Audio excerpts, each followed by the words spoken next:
History teachers often use the French and Indian War interchangeably with the 7 Years' War, but this is slightly inaccurate. The French and Indian War refers to the North American theater of the 7 Years' War, a global struggle for dominance between France and England. Amusingly, the French and Indian War was over Ohio. France owned a lot of what would become the Louisiana Purchase when the fighting began, the Mississippi River Valley, regions around the Great Lakes, French Canada, and Louisiana. Of course, the English had their currently docile 13 colonies along the East Coast. This conflict would decide which suite of colonies could afford to remain in North America.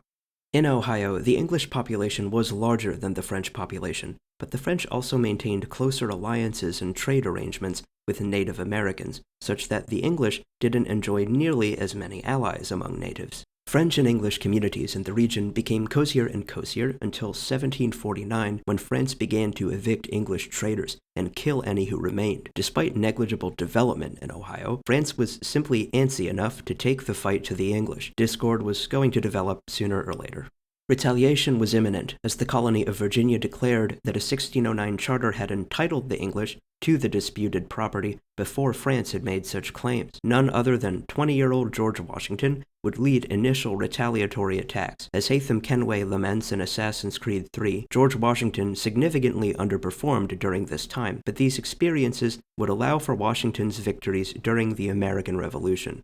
Washington and his regulars set up shop at Pennsylvanian Fort Necessity in 1754, 40 miles from Fort Duquesne. The two forts were close enough for a French scouting party to encroach on English grounds. Washington's complete evisceration of the trespassers outraged the French into action. With twice as many men as Washington, the French burned Fort Necessity to the ground. King George II still didn't want to involve himself in the conflict, but Washington's blunder was too atrocious to ignore. Someone had to do something about Fort Duquesne in any case. Seeking to return to more immediate matters, the annoyed king sent both an armada to fend off Canadian forces and land forces under the leadership of Edward Braddock.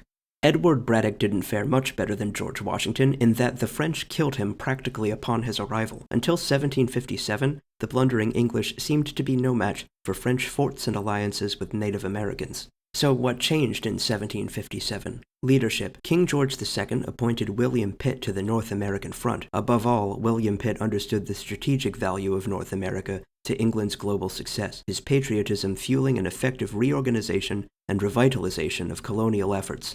Over the next few years, Pitt's careful symphony of assaults on Montreal, Niagara, and Quebec would prompt France's surrender. France officially acknowledged its surrender in 1763's Treaty of Paris, which guaranteed Canada and all lands east of the Mississippi to England. Essentially, English colonists were finally able to enjoy what they had thought they'd had before the war. So if not Ohio, what did the English gain from the war apart from a firmer grasp on their own colonies? Florida, equally useful. You see, while the English were obliterating the French at the end of the 1750s, the Spanish sailed from the Caribbean to join the French effort. During this scuffle, the English acquired Havana, and the Treaty of Paris stated that Spain could reobtain Havana as long as the English could seize Florida. Seeking to preserve a dominant position in the Caribbean, Spain obliged. The final stipulation of the treaty was that France would relinquish Louisiana to Spain, which is essentially what happens in the background of Aveline de Grandpré story in Liberation. Fun fact, I just finished Liberation for the first time, and it was pretty good. Among the PS Vita's only titles, it's a light version of Assassin's Creed III that honestly offers an engaging suite of diverse challenges without neglecting to tell a compelling story. The Spanish administration of French Louisiana began a year before the Treaty of Paris, when the Spanish and French discussed the preliminary Treaty of Fontainebleau, which promised Louisiana to the Spanish without England's knowledge. But the French would promise the same territory in the Treaty of Paris as a formality. Why didn't France concede Louisiana to England along with everything else? Offering ample compensation for Spanish losses during the French and Indian War would perpetuate the alliance. In fact, French had initially been ready to hand over Louisiana for Spanish aid in the war. Spanish governance in Louisiana would also block England from expanding into Mexico. When Louisiana was under Spanish rule, the population was unusually diverse, especially in comparison to that of other American regions. Along with the French, Germans, Spaniards, and Native Americans flooded the dense streets of New Orleans, as well as Africans who were enslaved, free, or both. Louisiana remained culturally French during Spain's 40-year tenure through the rest of the century. Residents continued to speak French and had already constructed French architecture. Antonio de Ulloa, the Spanish governor,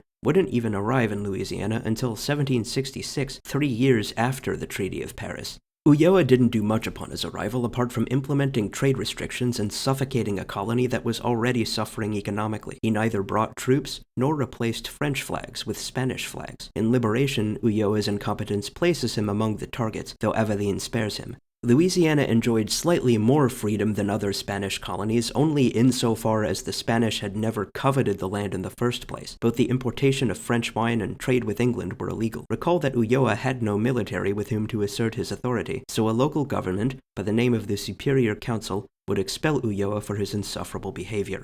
As with the golden age of piracy, Spain eventually got its act together, sending General Alexandre O'Reilly along with over a dozen ships and 2,000 soldiers. O'Reilly held rebel leaders responsible for treason, imprisoning those who didn't warrant executions and confiscating their property. Among O'Reilly's final directives to re-establish Spanish authority was the replacement of the original French Superior Council with the Cabildo, which was nothing beyond another council of multiple representatives who would preserve Spanish interests more effectively. With Louisiana under Spanish control and French competition out of the picture, England took center stage to make way for the piece de resistance in our overarching American narrative. Let's wrap up the Kenway saga with the American Revolution.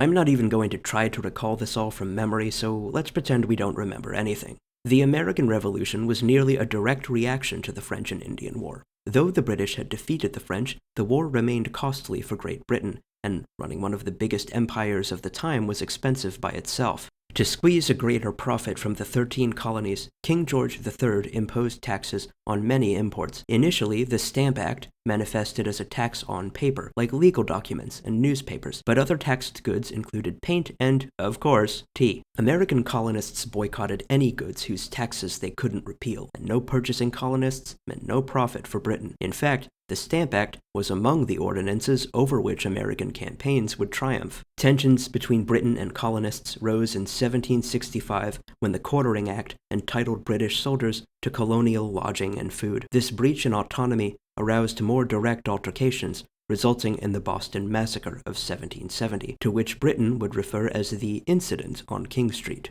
1773 witnessed another turning point in colonial resistance to taxation with George III's Tea Act. Colonists had been avoiding British taxes by trading with the Dutch, so this directive forced colonists to purchase tea exclusively from the British East India Company.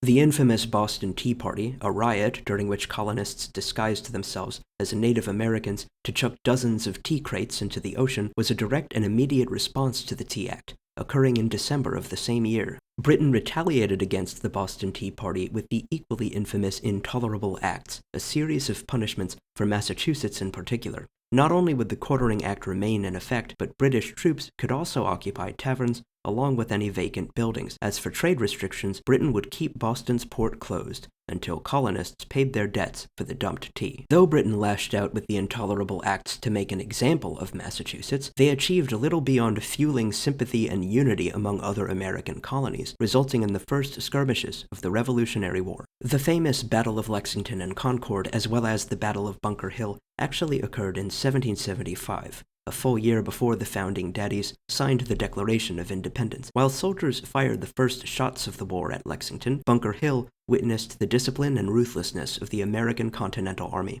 The British won at heavy costs, sustaining several more casualties than Americans and foreshadowing the Revolution's ultimate success.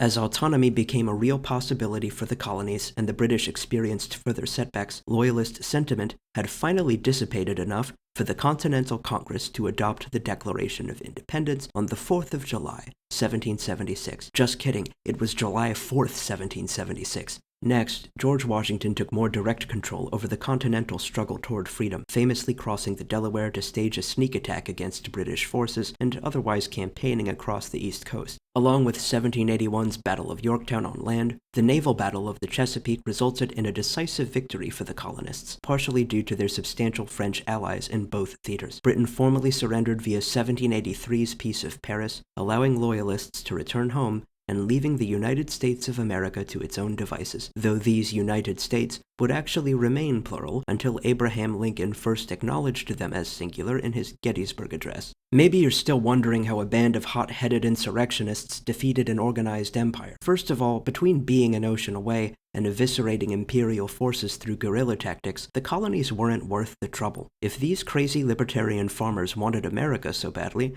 they could have it. Britain also had bigger fish to fry at home and in other territories around the world. In fact, international privateers among other naval forces threatened invasion into the mother country. Thus, the American colonies were too capable and too distant to remain affordable. The last video of this series will cover European industrialization. We'll discuss the French Revolution, as portrayed by Arnaud Victor Dorian's story in Unity, the Anglo-Sikh War, as portrayed by Arbaz Mir's story in Chronicles India, Queen Victoria's reign, as portrayed by the Fry twins' story in Syndicate, and, finally, the rise of the Bolsheviks, as portrayed by Nikolai Orlov's story in Chronicles Russia.